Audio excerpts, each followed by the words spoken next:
Q. See you as a thing, that they can see you as a thing. Do you know what that means? It's terrible. We know how terrible it is as an idea, and that it's wrong, and we think we know all these things about human rights and human dignity and how terrible it is to take away somebody's humanity. That's what we call it, somebody's humanity. But to have it happen to you, see, and now you really know. Now it's not just an idea or a cause to get all knee-jerk about. Have it happen and you get a real taste of the dark side. Not just the idea of darkness, the genuine dark side. And now you know the power of it, the total power.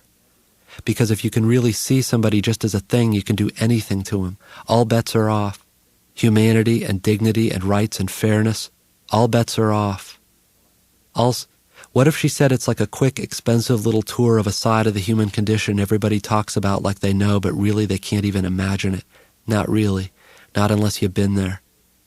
So if all it is her way of seeing the world was broadened, what if I said that? What would you say? And of herself, how she understood herself. That now she understood she could be understood as a thing. Can you see how much this would change? Rip away? How much this would rip away? Of yourself, you, what you used to think of as you, it would rip away all that. Then what would be left? Can you even imagine, do you think? It's like Viktor Frankl in his book says that at the very worst of it in the camp in the Holocaust, when your freedom's taken away, and your privacy and dignity because you're naked in a crowded camp and you have to go to the bathroom in front of everybody else because there's no such thing as privacy anymore, and your wife's dead and your kids starve slowly while you had to watch and you don't have any food or heat or blankets and they treat you like rats because to them really you really are rats, you're not a human being, and they call you out and bring you in and torture you like scientific torture so they can show you they can even take your body away. Your body isn't even you anymore, it's the enemy, it's this thing they use to torture you because to them it's just a thing and they're running lab experiments on it. It's not even sadistic, they're not being sadistic because to them it's not a human being, they're torturing. That when everything that has any like connection to the you think you are gets ripped away and now all that's left is only, what? What's left? Is there anything left? You're still alive, so what's left is you? What's that? What does you mean now? See, now it's showtime. Now's when you find out what you even are to yourself, which most people with dignity and humanity and rights and all that there don't even get to know. What's possible. That nothing is automatically sacred. That's what Frankl's talking about. That it's through suffering and terror and the dark side that whatever's left gets to open up, and then after that you know. Q. What if I told you she said it wasn't the violation or the terror or the pain or any of that, that the biggest part afterwards of trying to like structure her mind around it to fit what happened into the world of her, that the worst part, the hardest part of it was now knowing she could think of herself that way too if she wanted, as a thing, that it's totally possible to think of yourself not as you or even a person but just a thing, just like it was for the four guys. And how easy and powerful that was to do that, to think that, even while the violation's going on, to just split yourself off and like float up to the ceiling and there you are looking down at this thing getting worse and worse things done to it and the thing is you and it doesn't mean anything. There's nothing that it just automatically means, and it's a very intensive freedom and power in many ways. That now all bets are off and everything's taken away and you can do anything to anybody or even to yourself if you want because who cares, because what does it really matter, because what are you anyway, just this thing to shove a Jack Daniels bottle into. And who cares if it's a bottle, what difference does it make if it's a dick or a fist or a plumber's helper or this cane right here? What would it be like to be able to be like this? You think you can imagine it? You think you can, but you can't. But what if I said she could now?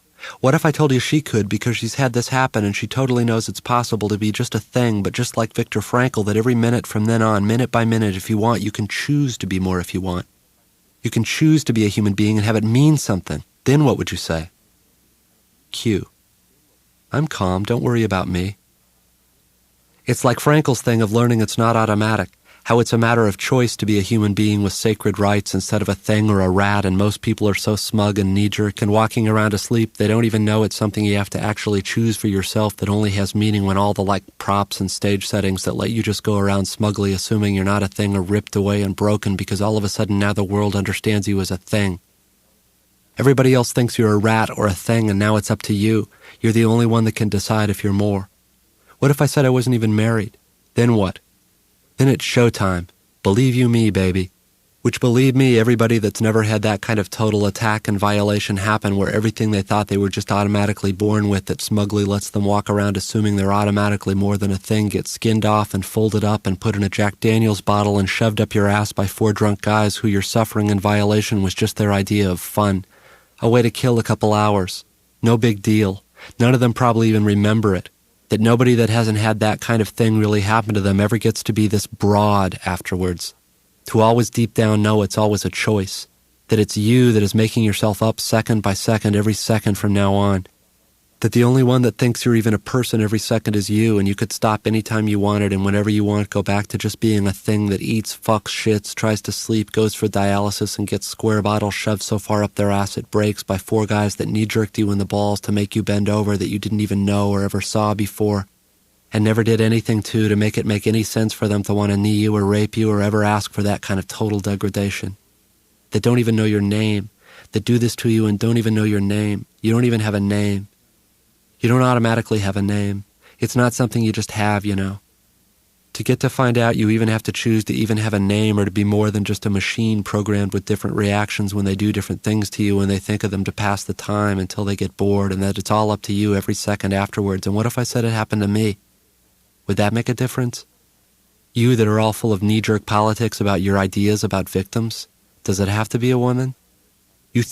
Maybe you think you can imagine it better if it was a woman because her external props look more like yours, so it's easier to see her as a human being that's being violated, so if it was somebody with a dick and no tits, it wouldn't be as real to you? Like if it wasn't Jewish people in the Holocaust, if it was just me in the Holocaust? Who do you think would care then? Do you think anybody cared about Viktor Frankl or admired his humanity until he gave them man's search for meaning? I'm not saying it happened to me or him or my wife or even if it happened, but what if it did? What if I did it to you? Right here. Raped you with a bottle. Do you think it'd make any difference? Why? What are you? How do you know? You don't know shit.